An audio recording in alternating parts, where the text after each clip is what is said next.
இந்த காலகட்டத்தில் எல்லாருமே ரொம்ப அதிகமாக விரும்பக்கூடிய ஒரு வெஹிக்கிள் தான் சைலோ E4. இன்றைக்கி அந்த வண்டியை தான் இன்றைக்கி கும்பகோணத்துலேருந்து ராஜாஸ்புரம் கொண்டாந்துருக்காங்க. இந்த வண்டியில் பார்த்தீங்கன்னா இன்டீரியர் அவுட்லுக் எல்லாமே ரொம்ப பிரமாதமாக இருக்குங்க. இந்த வண்டியில் ஏசி சில்லுண்டு கூலிங்கில் நல்லா நீட்டாக ஏசி நியூ ஏசி மாட்டியிருக்காங்க. அது பார்த்தாண்டி new seat cover, power steering, power window, music system எல்லாமே இந்த வண்டியில் வந்துடுங்க. நியூ டயருங்க, new battery, new oil service இப்போ தான் பண்ணியிருக்காங்க. வண்டியே நியூ தாங்க.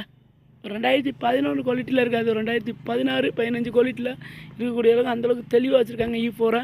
இந்த வண்டி வந்தீங்கன்னா எஃப்சி பார்த்தீங்கன்னா 26,000 இருக்குங்க. 2011 எஃப்சி 26,000 இருக்குது. இன்சூரன்ஸ் இப்போ தான் போட்டிருக்காங்க. மற்றபடி லைட்டிங் எல்லாமே நியூவாக பண்ணியிருக்காங்க. லைட்டிங் எல்லாம் பண்ணியிருக்காங்க. இந்த வண்டிக்கு இவங்க ஸ்கோர் பண்ணியிருக்க ப்ரைஸ் பாருங்களேன், வெறும் 3,50,000 தான் ஸ்கோர் பண்ணியிருக்காங்க. இதுவுமே பிக்சடு ப்ரைஸ் கிடையாது. நேரில் பண்ணி கண்டிப்பாக குறைச்சி தருவாங்க. வண்டி பார்க்கக்கூடிய இடம் கும்பகோணம்.